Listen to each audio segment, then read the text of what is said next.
À l'orée de ses pas, l'homme ignore son sort, il fait face au lointain, dépourvu de remords. Emporté par l'élan, par le poids de son corps, il se met à marcher pour absoudre la mort.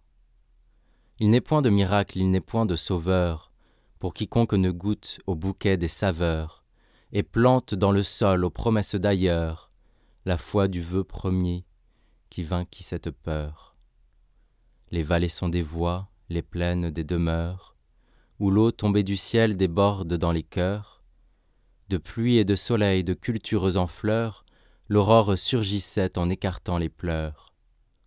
Pour fuir l'isolement, l'homme fait société, et des travaux communs se dresse l'unité, que les générations ne cessent d'hériter, en choisissant d'y voir une nécessité.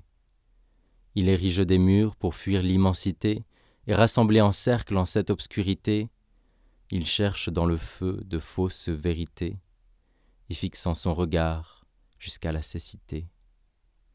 De la nécessité surgit bientôt le faste, la fuite désormais tout prétendument chaste, immole dans son cœur ses désirs les plus vastes, où le souffle onirique effaçait toute caste. Alors quelques élus s'extirpent de la masse, pour se jeter au sol et renifler la trace d'un long filet doré qui conduit à la nasse, où tous sont amenés jusqu'à l'appât des liasses. Ces otages patents s'élancent dans la liesse, excités par l'envie, on se mord, on se presse, aveugle moribond, malade de tristesse de ne pas tant avoir qu'il en va de richesse. La fuite disparaît, mais l'homme la retient. Il ne manque de rien, mais voudrait faire au sien insoutenable envie, l'idole de tout bien, et tuerait volontiers celui qui la détient.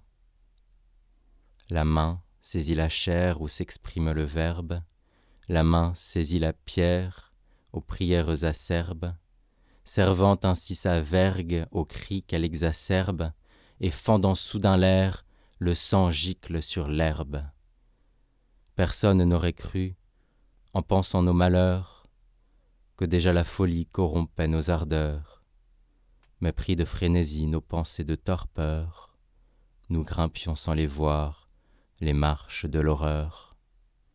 Nul ne peut désormais prétendre l'ignorer, et plutôt que de vivre au sommet de l'après, je choisis de descendre aux vagues des marées. Voici venu le temps des fuites égarées. Mieux vaut terrer sans but, abrité par les cieux, et goûter sans faillir au trésor de ces lieux. Il n'est point de folie en celui qui, radieux, se lève pour sortir sans faire aucun adieu.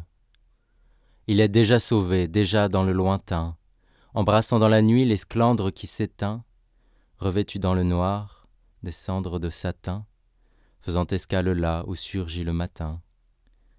Au murmure du vent, au silence des rêves, au ruisseau de la vie qui perle dans la sève, au sable du désert où la route s'achève, il s'abreuve d'oubli, se perd et se relève.